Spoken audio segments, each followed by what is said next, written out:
말씀을 나누기를 원합니다. 여섯 사람과 한번 그렇게 인사합시다. 성령님만 우리의 주인이 되십니다 라고 한번 인사합시다. 사람에게는 누구나 상처가 있습니다. 많고 적음의 문제이고 크고 작음의 문제이지 모두가 상처를 안고 살아갑니다. 하나님의 형상을 잃어버린 우리 인간들은 내 의지와 상관없이 사람들로부터 상처를 받기도 하고, 아니 내가 다른 사람에게 상처를 더 많이 주죠. 그러나 우리는 상처 주는 줄을 알지 못하고 그렇게 살아갑니다.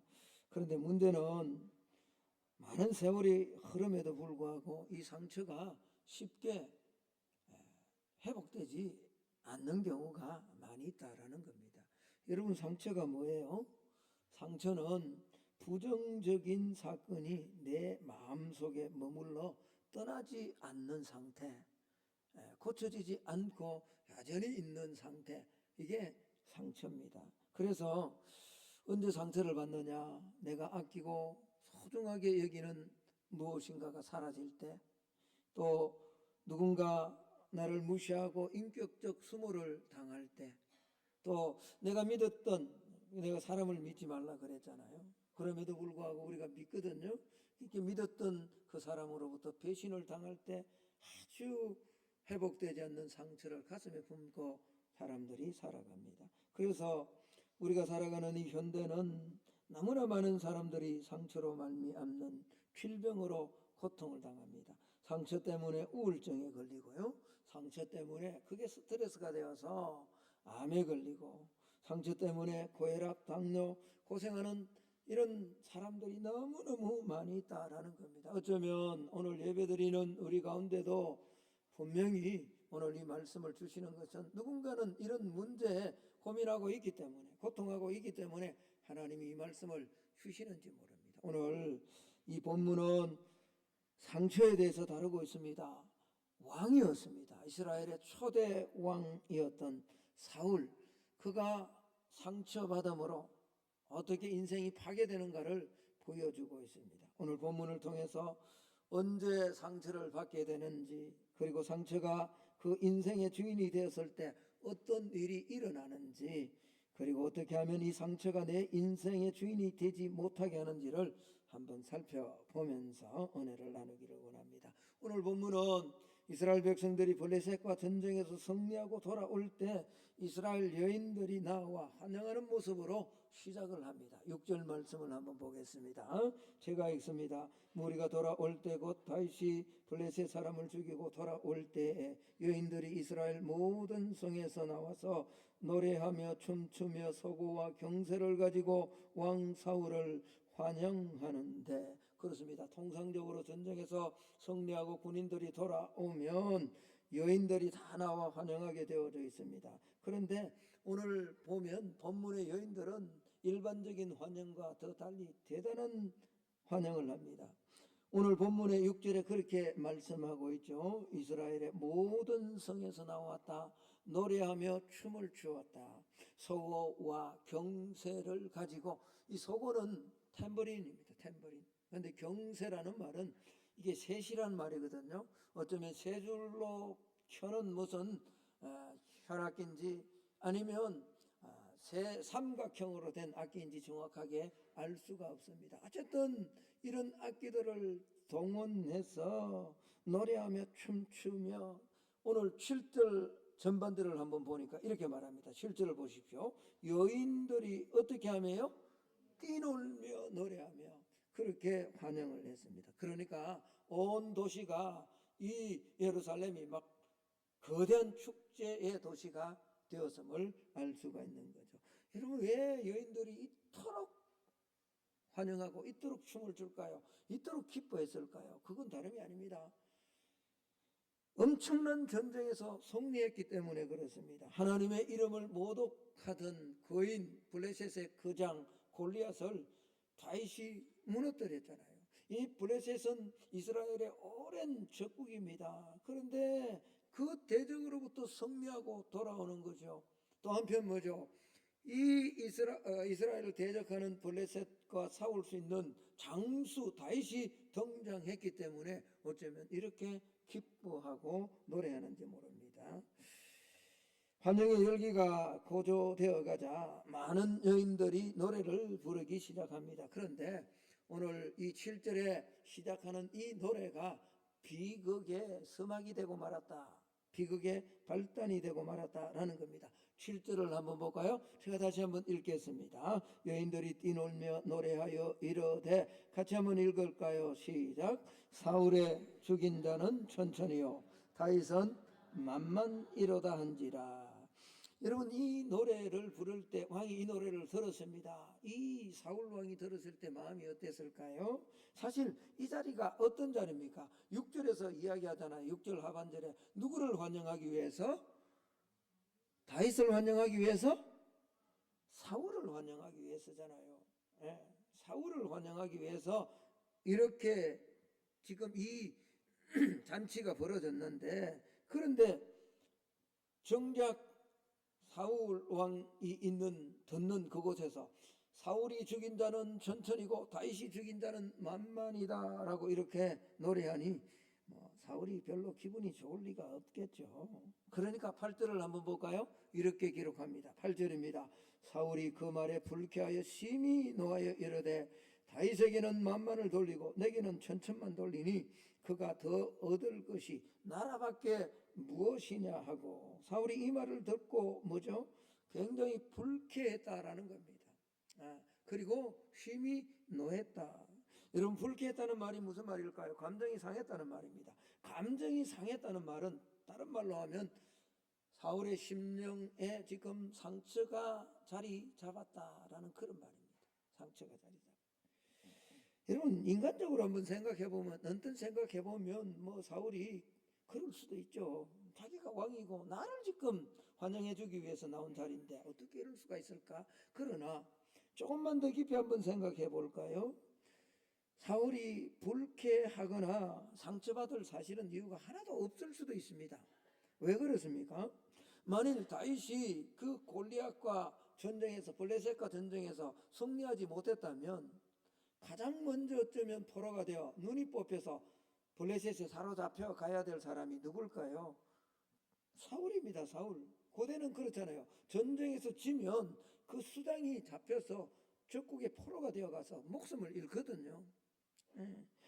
그런데 다윗이 골리앗을 물리침으로 블레셋과의 전쟁에서 승리하고 이렇게 돌아왔다면 생명의 은인으로 알고, 여인들이 그렇게 노래했다 손치더라도 생명의 은인으로 알고 오히려 넓은 마음으로 그래, 다윗에게 더 높은 자리를 얼마든지 줄 수 있는 그런 상황입니다. 그런데 이 노래 부르는 노래 하나에 사울은 천천히고 다윗은 만만이다는 말에 사울은 감정이 상하고 분노하고 상처를 받았다라는 겁니다. 왜 그럴까요? 왜 이렇게 상처를 받았을까요? 자기 안에, 사울 안에 시기와 질투가 있었기 때문에 그렇습니다. 자, 그래서 시기와 질투 때문인데 오늘 9절을 우리 같이 한번 읽어보겠습니다. 9절입니다. 같이 읽습니다. 시작. 그날 후로 사울이 다윗을 주목.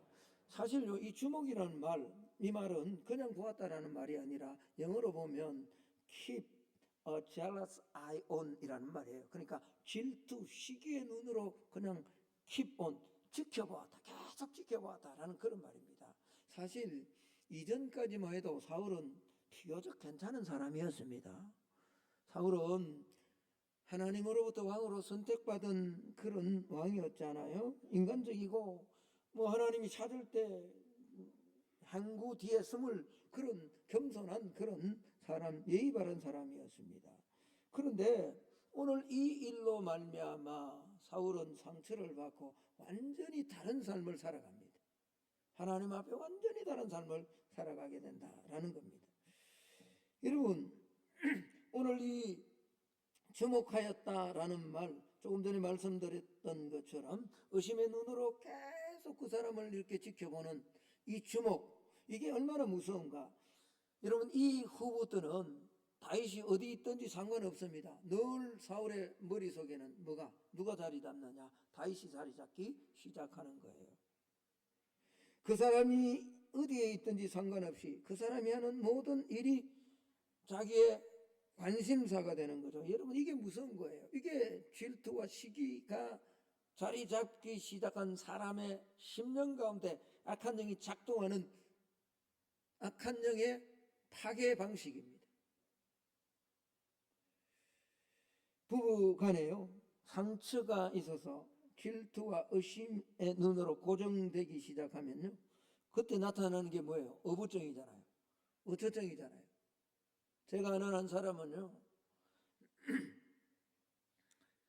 남편을 막 의심을 하는데 매달 어디 가면 사진을 찍어 보내래요. 사진을 찍어서. 심지어는 목사님 저를 만나는데도 그 시간에 사진을 찍어 보내야 된대. 여러분, 그게 생지옥이죠. 그게 제대로 된 삶이라고요. 어부증, 어처증으로 나타납니다. 자유함이 없죠. 관계가 다 파괴됩니다. 여러분, 마음이 상하면 감정을 상하게 한 그 사람과요, 또 그의 모든 것이 이유 없이 미워지게 돼요. 이런 경험한 적 있죠? 저만 경험했나요? 그렇잖아요. 내가 누구한테 마음이 상하면요, 그 사람이 하는 모든 일이 이유 없이, 잘하는데도, 선하게 사는데도 꼴 보기 싫은 거예요.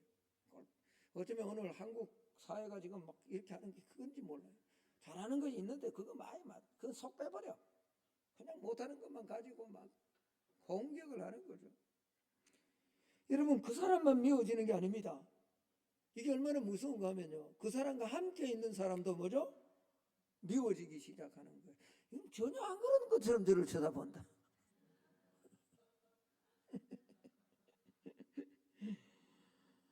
여러분, 시기는 이렇게 무서운 겁니다. 시기는요, 인간이 갖는 가장 악마적인 성품입니다. 뭐라고요? 시기는요, 인간이 갖는 가장 어떤 성품이라고요? 악마적인 성품입니다.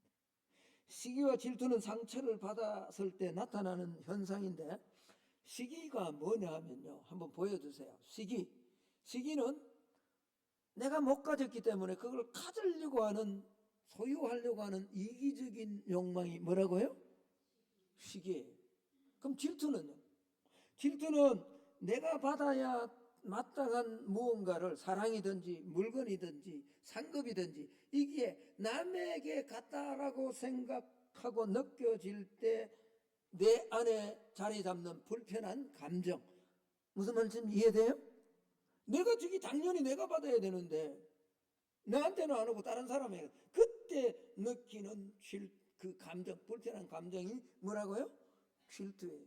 이게 시기와 질투가 자리 잡으면요, 이게 통제되지 못하면 단순한 불편한 감정을 넘어섭니다. 그리고는 상대방의 명성과 인격을 공격하기 시작하고요, 이게 더 깊어지면 어디에까지? 살인의 자리에까지 나아가게 되는 거거든요. 여러분, 최초의 형제를 죽인 가인이 동생 아벨을 죽입니다. 왜 죽였어요? 왜 죽였는지 몰라요, 여러분? 왜 죽였냐고? 에서가 야곱을 돌아올 때까지 용서하지 못하고 칼날로 죽이려고 했습니다. 왜 그럴까요? 당연히 내가 받아야 될 장자의 축복을 누가 뺏어간 거예요? 야곱이 뺏어갔다라고 생각했기 때문에 시기와 질투가 가슴 속에 자리 잡고 있으니까 죽이는 데까지, 죽이려고까지 하는 거예요. 대제사장들이 예수님을 왜 십자가에 못 박아 죽이려고 했습니까? 성경은 시기와 질투 때문에 그랬다라고 말합니다. 마가복음 15장 10절의 말씀입니다. 같이 한번 읽읍시다. 시작. 이는 그가 대제사장들이 시기로 예수를 넘겨준 줄 알미라. 이건요, 빌라도가 하는 말이거든요. 명절날 사람을 넣어줄, 한 죄수를 넣어줄 그런 기회가 있는데 누구를 넣어줄까? 그러니까 예수님을 당연히 놓아줘야 되는데 뭐죠? 바라바를 놔줘라. 그 도적을 놔줘라. 이때 이 빌라도가 한 말입니다. 시기와 질투는 이처럼 무섭다라는 거죠. 세상적이고 정욕적이고 마귀적인 성품입니다.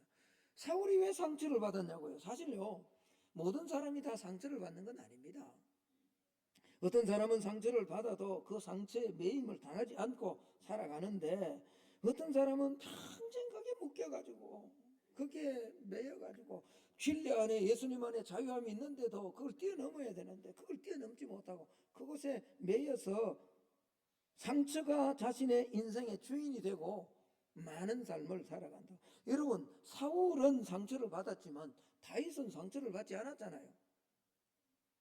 더 정확한 표현을 쓰면요, 다윗이 상처를 받지 않은 게 아니고요, 상처를 받았지만 그 상처에 매여서, 다시 말하면 상처가 자기 삶의 주인이 되는 삶을 살지 않았다라는 말이에요.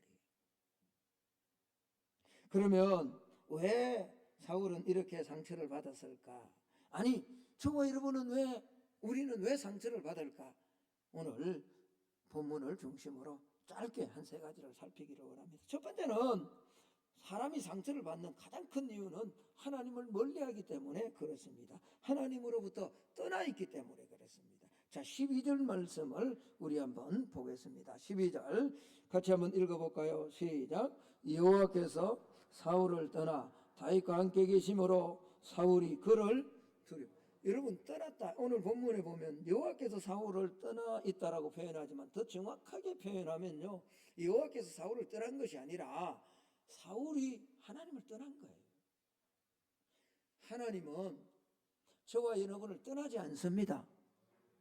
믿으시죠? 내가 악한 일을 하고 심지어는 막 하나님의 앞에 고의적으로 불순종을, 그때도 사실은 하나님과 함께합니다. 문제는 계속해서 여호와의 명령을, 하나님의 명령을 불순종하면 내가 하나님을 떠나는 거예요. 내가 싫은 거예요.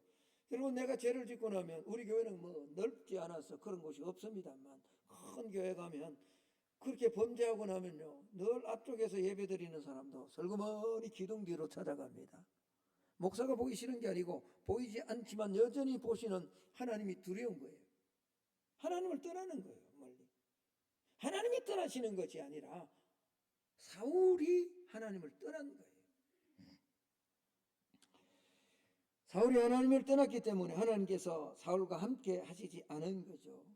수차례, 여러 차례 사울은 불순종합니다. 아말렉과의 전투에서 절대로 전리품을 취하지 말라 그랬는데도 불구하고 사울은 좋은 것, 여호와께 제사 드린다는 명목으로 그걸 숨겨둡니다. 불순종하는 거죠.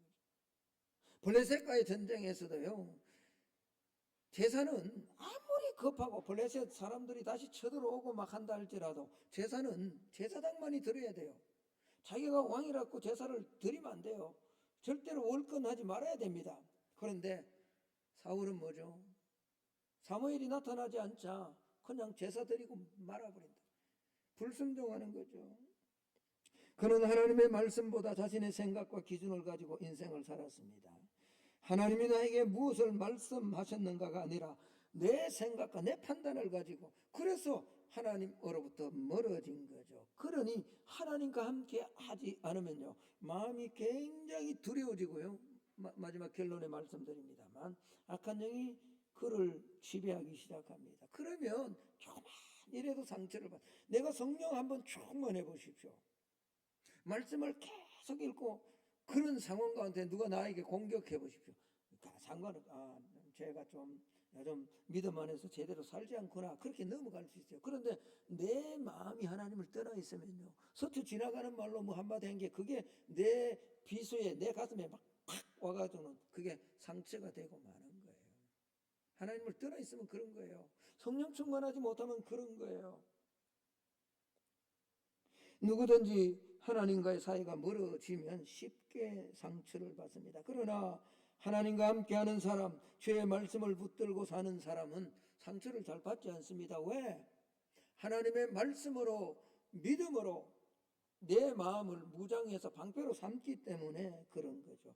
그런 곳에 주님의 위로가 있고, 비록 상처받는 그런 아픔이 있다 할지라도 그 상처를 극복하고 넘어서기 때문에 그런 거죠. 여러분, 다윗을 한번 볼까요? 오늘 14절을 한번 보겠습니다. 이렇게 말씀합니다. 제가 읽습니다. 다윗이 그 모든 일을 지혜롭게 행하니라. 여호와께서 그와 뭐 한다고요? 함께 하셨다. 상처로 말할 것 같으면 사울보다 다윗이 훨씬 더 많이 받지 않았겠어요? 그에게는 아내를 빼앗기는 상처가 있었습니다. 장인어로부터 아니 왕으로 딸을 준다라고 하고는, 왕으로 세워준다라고 하고는 10수년간 광야를 쫓아다니며 자기를 죽이려고 합니다. 그게 얼마나 큰 상처이겠습니까? 자기 아들 압살롬으로부터 왕위를 찬탈하겠다고 아버지를 향해서 쿠데타를 일으키는 이런 상처가 있습니다. 바세바의 관계에서 태어난 아들을 금식하며 기도했지만 하나님 먼저 보내버립니다. 아들을 잃은 상처가 다윗에게는 있잖아요. 우리 아들 전쟁터에서 보내 이쯤 하면 이게 죄가 덮어지겠지 하고 그렇게 죽여버리는, 여러분 그게 살인이거든. 살인, 교사살인이잖아요. 이 상처, 살인하는 이런 상처도 다윗에게는 있었습니다. 믿었던 신복으로부터 배신을 당하는 상처도 있었고요. 그러나 중요한 것은 이런 많은 상처에도 불구하고 오늘 다윗은 그 상처에 매이는 삶을 살지 않았다. 왜? 한번 따라합시다. 하나님이 다윗과 함께 하셨기 때문이다. 하나님이 다윗과 함께 했기 때문이 아니라요, 다윗이 그 범죄 상처 때마다 다윗은 또 뭐죠? 넘어지면 하나님을 찾아가고 하나님 가까이 간 거예요. 여러분, 오늘 올라온 저와 여러분에게도 하나님을 가까이 하는 은혜가 있기를 예수님 이름으로 축복합니다. 주님을 가까이 하세요. 말씀을 많이 읽으세요. 또 두려움이 찾아오면 그 두려움에 매이지 말고 또다시 말씀으로 가세요. 기도하세요. 예배를 제대로 드리세요. 오늘 새벽에 우리 새벽기도 나오신 분들, 장로님들과 권사님, 집사님과 간절하게 기도했습니다만, 이 예배가 그냥 드려지는 예배가 되면 이게 오늘 13번째, 25년에 13번째 예배인데요, 이게 100번, 1000번이 드려져도 똑같습니다. 여러분, 그냥 왔다 그냥 가고요, 아무런 하나님의 성령의 역사와 능력과 하나님이 나와 함께 하시고 나를 붙드시고 나를 통해서 일하시는 하나님의 능력을 경험하지 못하는 거예요. 하나님을 가까이 함으로 드려지는 예배마다 우리의 삶에 공격하는 상처와 아픔과 고통들이 회복되어지는 은혜가 꼭 있기를 예수님 이름으로 축복합니다. 두 번째는 하나님의 뜻보다 자리에 관심이 더 있었습니다. 8절을 한번 볼까요? 이렇게 말합니다. 사울이 그 말에 불쾌하여 심히 노하여 이르되 다윗에게는 만만을 돌리고 내게는 천천만 돌리니 그가 얻을 것이 뭐밖에 없다고요? 나라밖에. 이게 무슨 말이에요? 그가 더 얻을 것이 나라밖에 없다라는 말은 이제 그가 차지할 것은 내가 가지고 있는 내 왕의 자리밖에 없다. 거기만 오르면 되겠다, 오를 것이다 라고 두려워하는 거예요. 사울의 관심은요, 오직 자리에만 있었습니다. 내가 어떤 위치에 있는가, 내가 어떤 자리에 있는가, 그것이 최대의 관심이었다. 마가복음 10장에 보면 제자들이 길을 걸어가면서 서로 싸우는 장면이 나옵니다. 예수님께서 지금 십자가를 향해서 마지막 가장 인류 구원을 위해서 모세 열간이 터져서 땀방울이 핏방울처럼 떨어지면서 그렇게 기도하는 그 겟세마네를 향해서 나아갈 때 제자들이 함께 가면서 막 서로 싸웁니다. 여러분 잘 알죠? 왜 싸웠습니까?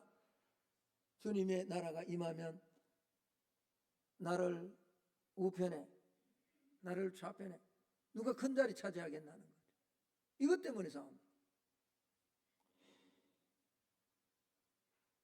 예수님의 관심은 자리에 있지 않았습니다. 예수님이 만약 이 땅에서 한 자리를 하시고 뭔가 사람들로부터 영광을 취하기 위해서 오셨다면 예수님은 그렇게 살지 않았겠죠. 그런 모욕, 그런 고통, 그 앞에 그냥 받아들이지 않았을 겁니다. 예수님의 관심은 언제나 아버지의 뜻이었습니다. 예수님은 아버지의 뜻을 따라 이 땅에 오셨고 아버지의 뜻을 따라 십자가에 달려 죽으셨습니다. 아버지의 뜻을 따라 살기 위해서 자신을 부인한 거죠. 그래서 아무런 고통이 있고 모욕이 있고 수치가 있어도 예수님은 상처받았다라고 말씀하지 않습니다. 사람들이 자신을 배신한다 할지라도 심지어 가장 수제자라고 하는 베드로마저도 그 재판장 앞에서 3번이나 부인하는 그때도 예수님은 상처받지 않았습니다. 여러분, 우리가 자리에 연연할 때 쉽게 상처를 받습니다. 저도 노회장 하니까 어디 가서 지금 막 노회장님 그러니까 막 근데 이게 얼마나 무서운지요. 이게 아무 지나가는 일련의 과정이잖아요. 이제 4월 8일이 지나면 그건 당연히 내려놓고 지나 아무것도 아닌데 내가 분명히 노회장인데 아는데 다른 사람을 먼저 지켜 세우고 하면 괜히 이게 무섭다고요. 무서워. 이 자리가 얼마나 무서운지 모릅니다. 여러분, 자리에 연연하면 안 돼요. 자리 안 그런 것 같지만요 우리 모두가 다 이런 속성을 가지고 있는 거예요.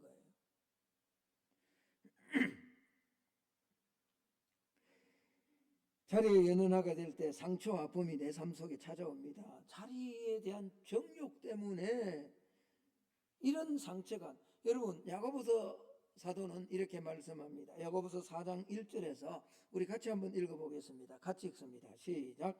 너희 중에 싸움이 어디로부터 다툼이 어디로부터 나느냐? 너희 주체 중에서 싸우는 뭐로부터요? 정욕으로부터, 잘못된 욕심으로부터 나오는 것이 아니냐. 살다 보면 가난한 자리에 처할 때도 있고요, 짓밟힘을 당할 자리에 처할 때도 있습니다. 연약할 때도 있고요, 병중의 자리에 있을 때도 있습니다. 또 내가 높은 자리, 부유한 자리, 남이 알아주는 자리에도 있을 때도 있습니다. 여러분, 이때 중요한 것, 이 자리에 연연하면 안 됩니다. 예수님이 십자가 지시려고 예루살렘을 향해 올라갈 때, 나귀를 타고 갈 때 막 사람들이 옷을 벗고 종려나무 가지를 들고 막 흔들 때 호산나 호산나 그러니까 그 예수님을 태우고 가던 나귀가 만약 기 자리가 어떤 자리를, 나귀의 자리는 그냥 태우고 가는 자리예요. 그 영광이 마치 자기에게 주어진 영광인 줄 알고 나귀가 뛰었다면 예수님은 불편하시겠죠. 아니, 예수님은 어쩌면 나귀에서 떨어지실 수 있습니다. 여러분, 우리가 어떤 자리에, 내가 목사든 장로든 권사든 어떤 자리에, 여러분 세상에서 어떤 포지션이 주어지든지 그 자리에서 자리에 연연하지 마시고 이 자리를 통해서 하나님이 원하시는 뜻이 무엇인가를 늘 생각하며 살아내는 저와 여러분이 되기를 예수님 이름으로 축복합니다. 그럼 내가 상처 안 받아요. 내가 상처 안 받아. 근데 자리에 연연하면 내가 상처받는단 말이에요. 마지막입니다. 왜 상처받는가? 비교의식 때문에 그렇습니다. 비교의식. 사울이 상처를 받았던 가장 큰 이유가 바로 이겁니다. 비교의식은요, 자신의 가치와 평가의 기준을 사람에게 둡니다. 사울은 왕이었잖아요. 하나님께서 그 왕의 자리를 주셨잖아요. 그런데 무명의 한 소년이 전쟁에서 거장 하나를 죽이고 돌아온다고 자기가 죽인, 왕이 죽인 자는 천천밖에 안 되고 그 무명의 소년이 죽인 자가 만만이 돼야 된다. 아니, 어떻게 나를 이렇게 비교할 수 있지? 사울이 이렇게 비교하는 순간에 뭐죠? 힘이 불쾌했던 거예요. 분노했던 거예요. 그리고 감정이 상하고 그 감정 상한 것은 상처로 그렇게 자기에게 다가올 수밖에 없었다라는 겁니다.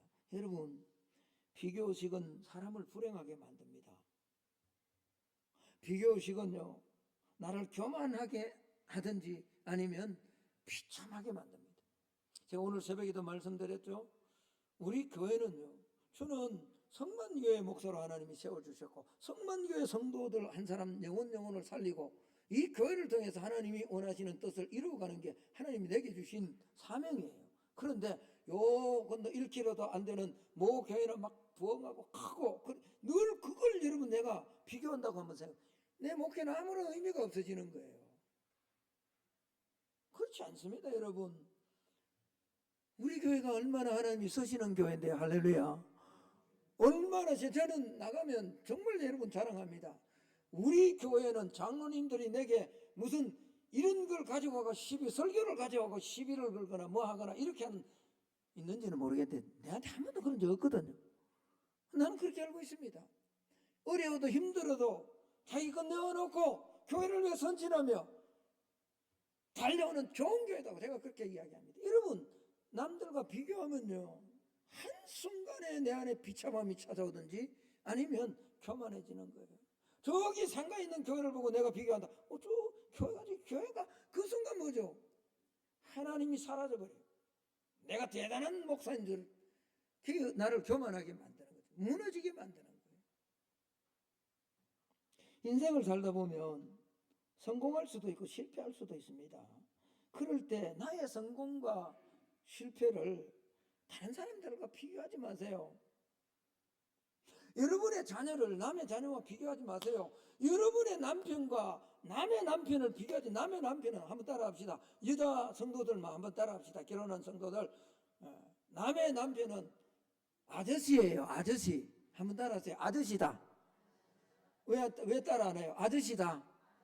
그 왜 아저씨를 비교를 하냐고. 내 남편과. 남의 아내를 비교하지 마세요. 내 아내와. 하나님은 가장 소중한 존재로 내 남편, 내 아내로 하나님이 주셨다. 왜 우리 성도를 다른 성도들과 비교하냐고요? 그렇잖아요. 하나님은 가장 소중한 존재로 성만교회 성도들로 하나님께서 여러분과 저를 세워주신 줄로 믿습니다. 언제 부부들이 이혼이 많고 싸움이 많다 그랬어요? 동창회 갔다 와서 동창회 갔다 오면 꼭 비교한다고. 그러지 말라는 겁니다. 여러분, 사울이 다윗과 자신을 비교함으로 시기와 질투하게 되었고요. 결국엔 어둠의 영이 틈을 다 망하게 되었습니다. 그런데 우리가 알아야 됩니다. 우리는 누구와도 비교할 수 없는 하나님의 형상대로 지음을 받은 하나님의 작품인 줄로 믿습니다. 예. 주님께서 친히 피를 흘리고 값주고 사신 귀중하고 소중한 존재가 저와 여러분인 줄로 믿습니다. 내 안에 하나님의 성령이 계세요. 내 안에 하나님의 말씀이 계세요. 할렐루야. 우리 교회 안에 하나님의 성령, 하나님의 눈과 귀가 이곳에 있단 말이에요. 비교하지 않기를 예수님 이름으로 축복합니다. 상처가 내 인생의 주인이 되면 어둠의 영이 강하게 역사합니다.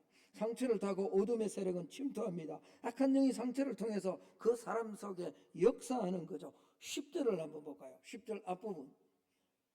예. 그 이튿날 하나님의 부리신 악신이 사울에게 어떻게 내렸다고요?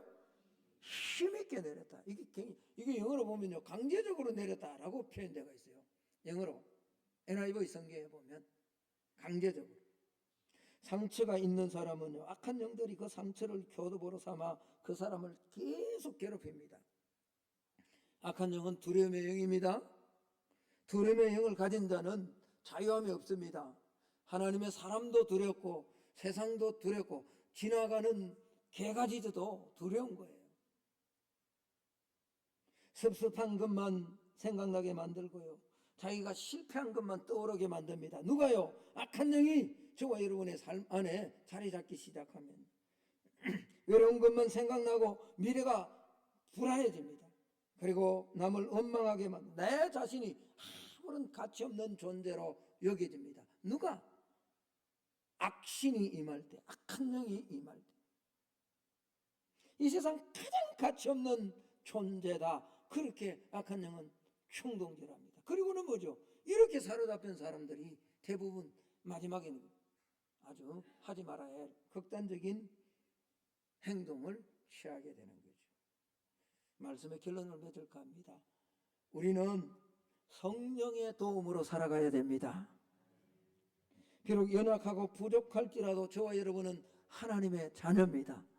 다윗이 그 많은 상처가 있고 넘어짐이 있음에도 불구하고 다윗은 하나님 앞에 사랑을 받았다라고 말합니다. 자, 16절 읽고 말씀을 마칠까 합니다. 16절 16절입니다. 크게 한번 읽읍시다. 시작. 온 이스라엘과 유다는 다윗을 사랑하였으니 그가 자기들 앞에 출입함을 인함이었더라. 많은 상처를 받았지만 상처가 주인이 되지 않았습니다. 그래서 온 이스라엘과 유다 사람들에게 사랑스러움을 받았고, 우리 신약에 오면 그래서 하나님은 다윗을 마음이 합한 자다라고 이렇게 말씀을 합니다. 이번 한 주간 저와 여러분 안에 여전히 두려움이 있고 상처를 주는 그런 사단의 공격들이 있습니다. 그러나 결코 이번 한 주간 상처가 주인이 되지 않는 성령이 주인이 되셔서 성령 안에서 기뻐하고 감사하는 그런 삶을 살아내는 우리 성만의 모든 성도들이 다 될 수 있기를 예수님 이름으로 축복합니다. 자, 우리 함께 한번 기도합시다. 하나님,